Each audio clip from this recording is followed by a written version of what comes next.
Tuesday night. We're discussing money and business. In the studio tonight, my panel, Viv Starkis, Enterprise Awareness Manager at Business Link in Hertfordshire, Karen Frick from Little Monkey Murals in Bedford, and Jonathan Davis, Economist and Wealth Manager, who has extensive experience in finance. And you really want to come back to what we were discussing before about banking and the way the whole system works. Well, yeah, because all the politicians are saying to us in different levels that the answer is more lending. That's not the answer, that's the problem. And because of the level of debt in society, because of the actions that the government has been taking and the previous government, that's the reason why our currency plummeted, why our import costs have soared. Has anyone tried to fill their tank recently? Has anyone gone grocery shopping recently? The cost of living is soaring. And yet, because we're in such dire economics, wages and salaries are at best flat. Unemployment's rising. That is the result of continuing to take on more and more debt. What we need is to do exactly the opposite. Of course, the result is that it will be 2 or 3 years of hardship. I understand that. But I'll tell you what, if we carry on the route we're going, I refer you again to Japan. I am not kidding. Okay. We're going to have 20 years of depression. But Jonathan, people, we are a consumer-led society. People want, the latest flat-screen television. They want the goods, the holidays, and a lot of people borrow money to take part in that lifestyle. Should they stop completely? Well, completely is too far, of course, but, everyone knows that ultimately you cannot live beyond your means. The fact is, government policies and bankers allowed us to do that for years and years. Well, I'm sorry, the end of the line is here. People have to get real. Is it the end of that sort of mass consumerism we've saw? Because the idea was the high street and retail parks were on the up and people spending money would help the economy recover just a little bit, Karen. Well, I mean, I think we can all, I suppose it's difficult. I mean, if you look throughout history, there have been ups and there have been downs. And, I think going forward, this isn't going to change. I don't think, I remember the 80s. And I remember how, we were looking at interest rates then of 15-16%. Companies were going out of business, people were unemployed. The same thing, apart from the interest rates, that we are facing today. So the question is, what did we learn? And it would appear that we didn't actually learn very much, because here we are, having the same discussion, which I'm sure, sort of 10, 15 years ago, there were 3 people sitting around having exactly the same conversation. And no doubt, in perhaps 20 years from now, the same conversation will be happening again. But the difference is, I think, is that now we live in a global economy, and that's something that, this country might be, obviously there are problems here, and, that they need to be addressed. I couldn't agree on that point more. But equally, there are an awful lot of companies which export abroad to countries which are already out of recession, for example, Germany. And Germany's never really in recession, is it? Germany just seems to plough its own field and sail effortlessly through. Germany, as a manufacturing economy, has seen through the global recession very well because, of course, their banking, the proportion of their economy in banking is far, far smaller than ours. So anyone exporting to Germany, well, that's almost hardly surprising.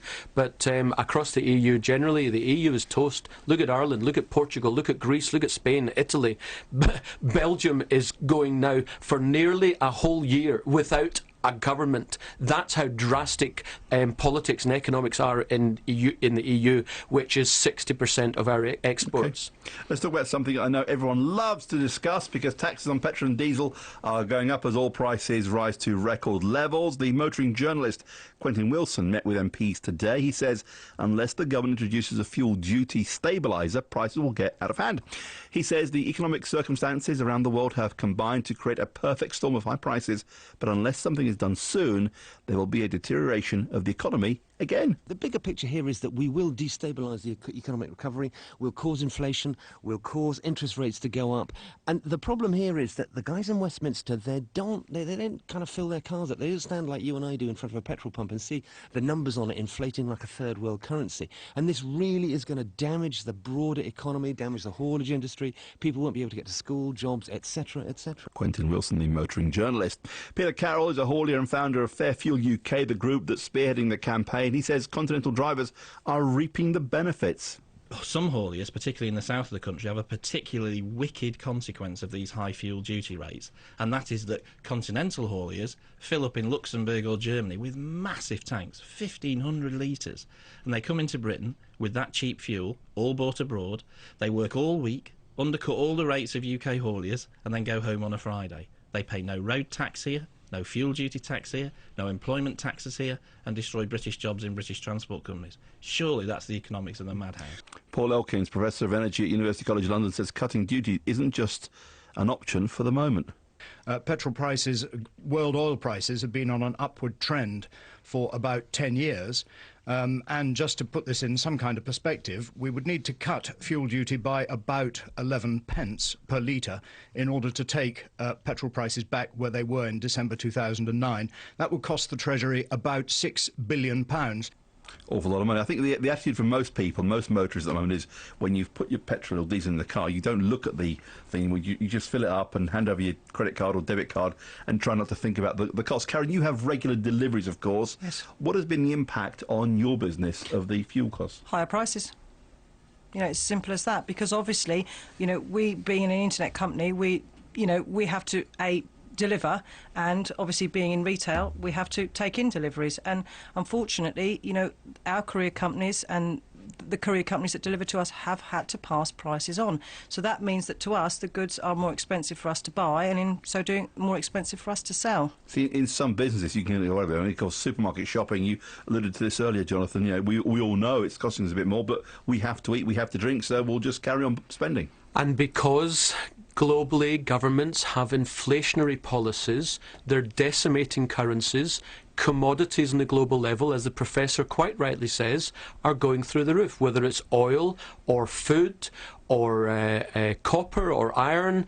The prices are going up and up and up, and that's why the cost of living is soaring. It's not really to do with UK government policies, although it doesn't help, but it's because of the global economy. It's inflationary. We need to move away from inflationary policies. We need to cut the cost of labour. We need to cut the cost of housing. We need to increase the value of our currency. That will reduce the cost of living.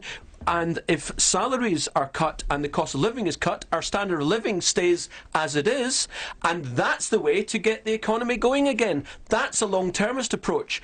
But the short-termist approach, as I say, is just to inflate everything away, or indeed increase taxes. It doesn't help. If we take your first approach, Jonathan, and we're all in this together, says Mr. Cameron, of course, we all tighten our belts. I don't believe that when he says it. Well, I don't believe him either. But we get it. We tighten our belts. We roll up our shirt sleeves. We muck in and we tough it out for a few years. How long will it take before we're back on our feet? Well, I give you the example of little Iceland, which people might remember a couple of years ago literally went bust because they had a banking crisis. And instead of bailing out the banks and taxing their citizens, they said to the banks, well, you made the reckless lending, you take the losses. And you know what? Iceland is now growing very strongly. And there are countless other examples. In the last 10 years, we've seen Russia and Chile and Argentina. In other words, stop bailing out the banks. That's the way you get the economy going. Viv?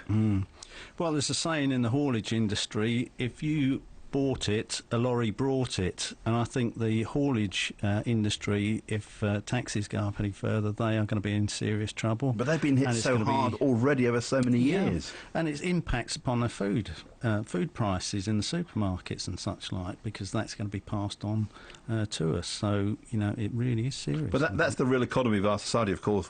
Some people watch the news, TV at night, they'll see Hugh Edwards or whoever it is read the news saying petrol prices go up 2-3p, and they say, well, I don't drive a car, so I'm okay, I'm not worried about it, I shouldn't worry. But actually you should worry about it, because your loaf of bread's going to cost you more, your milk's going to cost you more. If they don't change the policies, I'll tell you, I'm deadly serious. If a loaf of bread just now is, what, 120, 140, it'll be £3 in 5, 6, 7 years, and wages and salaries will not have kept up. And the level of debt will still be there, and the banks will be going back to the government saying, give us some more. You see the picture that I'm painting here? I do, and I tell you what is interesting. 2 or 3 weeks ago, I spoke to an economist from another part of the three counties who came in and sat where Viv is sitting right now and said, look, actually, the economy's getting better. Now is a good time if you want to go and do some home improvements, to borrow some money. If you want to buy a new car, it's a good time. There is money available. You should be confident the economy is booming. The picture you're painting, Jonathan, is not a dark picture, but it's a realistic picture. The bulk of economists in the Western world believe that the solution to the problem is to borrow more and pump it into the system. There's no doubt that that brings a short-term a positive impact to the economy, but medium to long term it decimates your currency, it raises the cost of your imports, and let's face it, we import practically everything.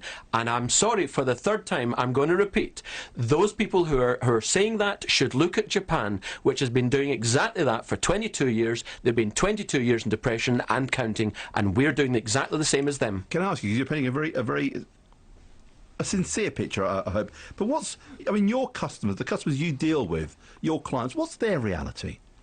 We have clients who are senior executives in the public sector, and I say these things to them, and they understand it, and they laugh at their salaries. But they, what they're going to do, they're going to say, no, we're not going to have it.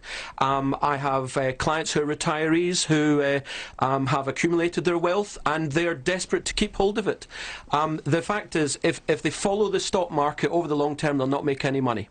If they just invest into property since the last few years, for the next few years, they'll not make any money. They'll lose money. So in other words, they've realised that they've got to do things differently to what people generally did up until about 2007, 2008. Let me put this to you. I get reports coming through this afternoon that Jeremy Paxman signed a new deal, probably the same deal I'm going to get, 4 years, £800,000 a year, which is lovely. I come to you, Jonathan, and say, look, I'm going to get £800,000 a year from the BBC for the next 4 years. Where can I invest it to make even more money?